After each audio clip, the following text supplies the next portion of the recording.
Hey guys, what's up? It's Crowd9 here with a little video just to discuss the current state of affairs with Yu-Gi-Oh! And that we're not having any kind of sanctioned events, and how that's probably going to affect our ban list coming up.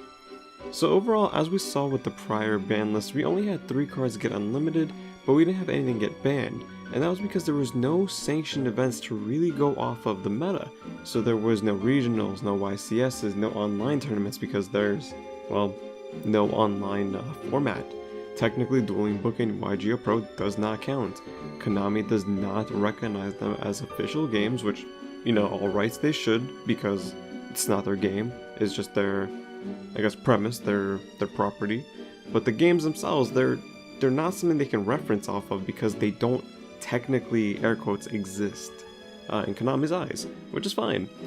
So given that we didn't have a ban list and more just on an unlimited list, thinking about how we're not having any kind of sanctioned events likely until 2021, and even then we don't know what's going to happen, it got me thinking, what would be the point of a ban list? Basically, people who bought Secret Slayers would just lose out on their money because, hey, I didn't even get to play with the cards and they're already getting hit.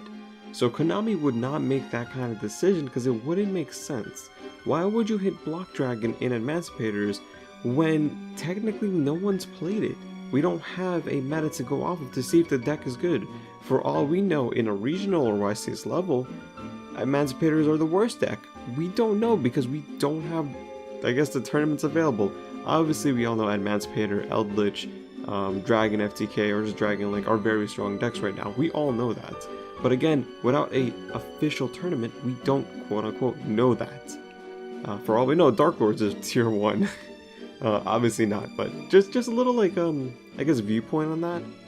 So what I've been thinking is I don't think there's gonna be a ban list for the rest of the year. For the most part, I can see them just go off the semi-limit list, the limit list, and start, you know, just unlimiting them.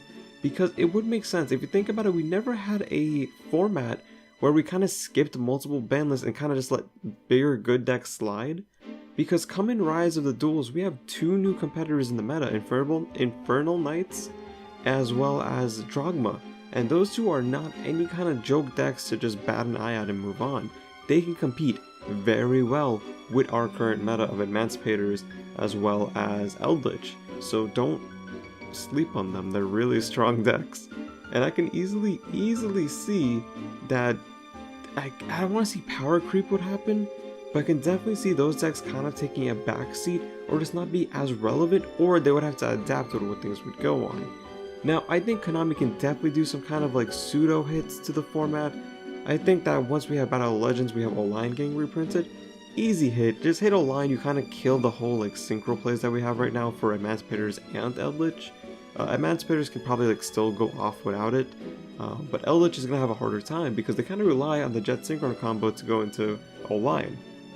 Now, if they want to be really safe about it, hit Jet Synchron. You hit 2 of the biggest problem cards in the format, and you're pretty much safe away from the synchro plays. That means you have to adapt to other things.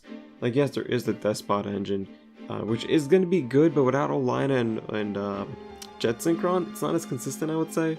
It's not as good. You don't do the same kind of plays. So I think just easily hitting those 2 cards, and congrats, you just fixed the format more or less. Like, yes, Emancipators will still have Block Dragon, and yes, they're going to still end up with the board that they get. I personally don't think the board is strong, I'll be honest with you. I think it's pretty easy to break. I think Eldritch is a lot harder just because you have monsters for negations as well as back row for disruptions, and that's absurdly strong. As for Emancipators, you just have monsters, you don't really play any kind of back row, so they lose pretty easily off Dark Ruler no more, nothing else. So again, I can easily see us having no ban list. I can see 2021 with all these new tier 1 decks kind of power creeping each other out, which I think would be cool. I think that would be an interesting way to handle it, kind of like a rotation system without the rotation. So, just wanted to make this quick video, let you guys know my opinion of it. Let me know, what do you think is going to happen with the 2020 ban list? Will we get one? Will we not get one?